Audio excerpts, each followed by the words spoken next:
Hi everyone, welcome back to the channel. Today we're diving into a huge change coming to European travel, the new Entry-Exit System or EES. This system officially launches on October 12, 2025, and it will replace the old passport stamp method with a digital registration system at the borders of 29 European countries. Now, what is EES? EES is a digital border system that records information about all non-EU nationals who visit the Schengen Area for short days. That's up to 90 days in any 180-day period.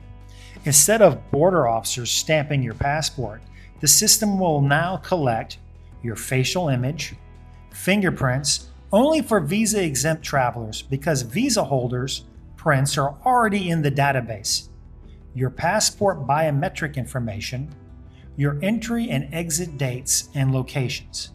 The system automatically calculates how many days you've already spent in the Schengen and how many remain. Important, the data stays in the system for 3 years or 5 years if you overstayed. Now, where will it apply? The system will cover 29 countries, all 25 EU Schengen members, plus Iceland, Liechtenstein, Norway, and Switzerland.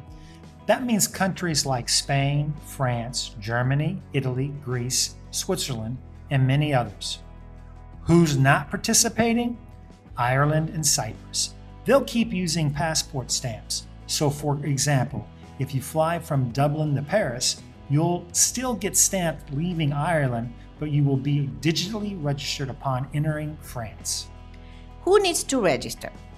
All non-EU Schengen nationals who are coming for a short stay. Visa-exempt travelers like Americans, Canadians, Australians will need to provide photo plus fingerprints. Visa holders already gave fingerprints when applying, so only the photo is needed. And children under 12, no fingerprints, but they still get photographed. Who's exempt? Not everyone has to register. Here's who's off the hook: EU, EEA, and Swiss citizens, residents of Schengen countries, holders of long-stay visas, nationals of Andorra, Monaco, San Marino, and Vatican, diplomats, NATO personnel, and heads of states, cross-border workers, and transport crew members. Now, how will it work at airports? According to ACI Europe, airports will use different setups. Traditional booth with biometric scanners, self-service kiosk, then a border officer check, and fully automatic kiosk.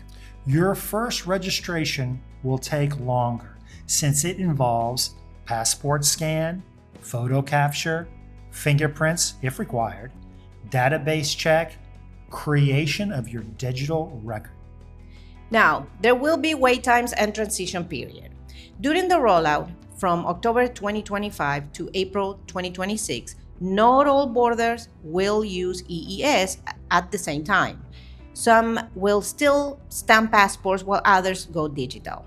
Expect border checks to take 1.5 to 3 times longer, especially during your first trip.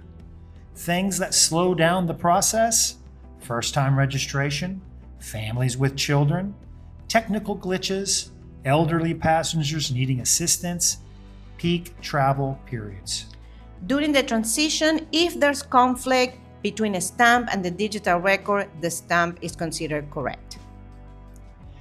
If you exceed the 90 days and 180-day rule, the system automatically flags you as an overstayer. Possible consequences include fines or detention, being forced to leave the country, banned from re-entering the EU, and your record stored for 5 years instead of 3. Sometimes you can appeal if you had unforeseen circumstances, but you'll need strong proof. Now, how can you prepare? Make sure your passport is machine readable and valid for at least 3 months after departure. Use a Schengen calculator to track your days. Plan for extra border time between October 2025 and April 2026. Bring medical proof if you have conditions that affect fingerprinting. Business travelers carry contracts or invitation letters, and dual nationals always use the same passport to enter and exit. The EES won't work alone. In 2026, the EU is launching ETIAS, an online pre-travel authorization for visa-exempt travelers. ETIAS will check your EES history, so if you overstayed in 2025, your ETIAS could be denied later. The bottom line, between October of this year 2025 and April 2026, travel to Europe will be messy. Longer lines, possible technical issues, and some borders still using stamps. But once it's fully implemented, the system should make travel smoother and more secure than relying on old-fashioned passport stamps. So if you're planning to travel in late 2025 or early 2026, give yourself extra time, stay patient, and prepare your documents. And for all of us stamp collectors, we are sad. Anyway, that's it for today's video on the new entry-exit system in Europe. What do you think? Will this make travel easier or just more stressful? Let us know in the comments below. Don't forget to like, subscribe, and hit the bell so you don't miss future updates on traveling. See you in the next one.